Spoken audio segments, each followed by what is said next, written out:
જૂનાગઢ સહિત સમગ્ર સૌરાષ્ટ્રમાં સૌથી વધુ થતી ખેત પેદાશો મગફળીની છે। મગફળીમાં હાલ અફ્લાટોક્સિન નામના ઝેરનું પ્રમાણ વધુ રહેતા સિંગદાણાની નિકાસ પર ભારે અસર જોવા મળી રહી છે, જેના કારણે ખેડૂતોને પોતાની ખેત પેદાશ મગફળીના ભાવ ઓછા મળી રહ્યા છે।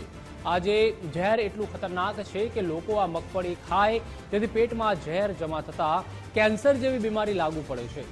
ત્યારે આ સમગ્ર મામલે જૂનાગઢ કૃષિ યુનિવર્સિટીના કૃષિ વૈજ્ઞાનિકના સંશોધનમાં એક ચોંકાવનારો ખુલાસો સામે આવ્યો। હાલ જે મગફળીનું વાવેતર થયું તેના બજારમાં મગફળીના ભાવ સારા ન રહેતા ખેડૂતોને મોટું નુકસાન થયું છે।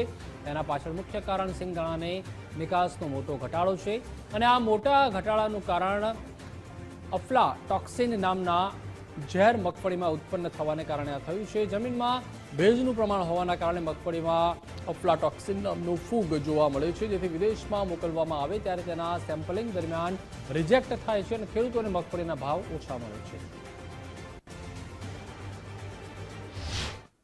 અફ્લાટોક્સિન એટલે કે એક એવું પ્રકારનું ઝેર છે જે મગફળીમાં એસ્પરજીલસ ફ્લેવસ નામની ફૂગનો ચેપ લાગે અને ફૂગનો ચેપ લાગવાથી એની અંદર એક ટોક્સિન એટલે કે એક પ્રકારનું ઝેર ઉત્પન્ન થાય જેને આપણે અફ્લાટોક્સિન કહી શકીએ।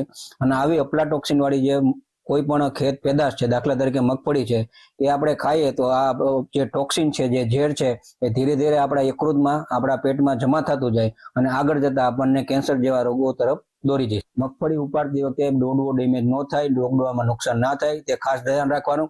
અને ડોડવા છે એ જમીનના સીધા સંપર્કમાં ના આવે ને એને ઉપરથી માનો કે વરસાદ પડે તો પણ સીધા જમીનની બાજુ ના રહે ને ઉપરની બાજુમાં રહીને સુકવવાનો પ્રયત્ન કરશું તો આગળ જતા મગફળીમાં અફ્લાટોક્સિનનું ચેપ લાગવાનું પ્રમાણ ઘટશે। માત્ર કૃષિ વૈજ્ઞાનિકો એવું કહેવા માંગે છે કે ખેડૂતો મગફળી કાઢે ત્યારે એના પાછળા ફેરવે અને તડકામાં ઓલું કરે તો ફૂગ ના આવે, પણ એ તદ્દન તો વાત ખોટી છે। કારણ કે મગફળીનો પાક જ્યારે ભેજની અંદર વધારે પડતો રહીએ અને એ ડોડવા જમીનની અંદર હોય ત્યારે જમીનની અંદરથી જ રોગ આવી ગયો હોય છે, એટલે એના નિયંત્રણ આવે એવી સરકારે પ્રયત્ન કરવા જોઈએ એવી અમારી ખેડૂતોની માંગ છે। કારણ કે કૃષિ વૈજ્ઞાનિકો તો જે દવાઓ બેન્ડ થઈ ગઈ એની પણ અત્યારે માર્ગદર્શન આપે છે કે ભાઈ આટલા એન્ડોસલ્ફાન ટ્રીસેબલ નાખવું જોઈએ, તો એન્ડોસલ્ફાન વર્ષોથી બંધ થઈ ગયું છે। એટલે અમુક બાબતમાં કૃષિ વૈજ્ઞાનિકો ખેડૂતોના ફેવરની અંદર કોઈ કામગીરી કરતા નથી, એટલે ખેડૂતોના હિતમાં કામ થાય